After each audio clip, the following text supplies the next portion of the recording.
بەداخۆ دەبینین لەم ڕۆژگارەدا هەندێک لە مسلمانان بەڕاستی کە بەربوونە گیانی یەکتر قسە بە یەک دەرێن، غەیبەتی یەکتر دەکەن، بگرە زاروێ پەنا بەخۆ بوختانی بۆ یەکتر دروست دەکەن، ئەو دەوێ خۆی سەربێخی، ئەو دەوێ خۆی سەربێخی.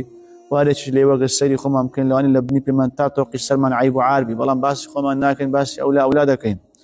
بۆیە فەرمودەی پێغەمبەرمان عەلەیهی سەڵات وسەلام کە دەفەرمێ یوبصر أحدكم القذاة في عينه ولا يبصر الجذع، يبصر أحدكم القذاة في عين أخيه ولا يبصر الجدع في عينه.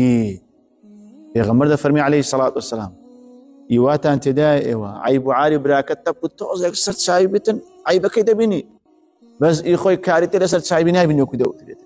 هاکو لە کوردەواری هەیە مثلا دەرێتن کاریتەی چاوی خۆی نابینی بەڵام تەپوت تۆزی چاوی خەڵک دەبینی، یعنی ئاگای لە عیب و عاری خۆی نییە، بەس بەخێرێکی عیب و عاری خەڵکە.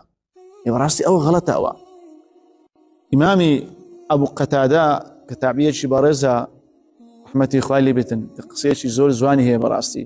دەفەرمێ ئەگەر قسەیەکت پێگەویش لە براکەت تەکڕەهه پێت ناخۆش بوو، بیانێکی لۆ بینەوە، لەوان لە بیری چ بێ قسەی بکە، لەوانەیە غەڵەت تێگەیشت بێتن، لەوانەیە بەست پێ ئەو لەوان لۆ بینەوە.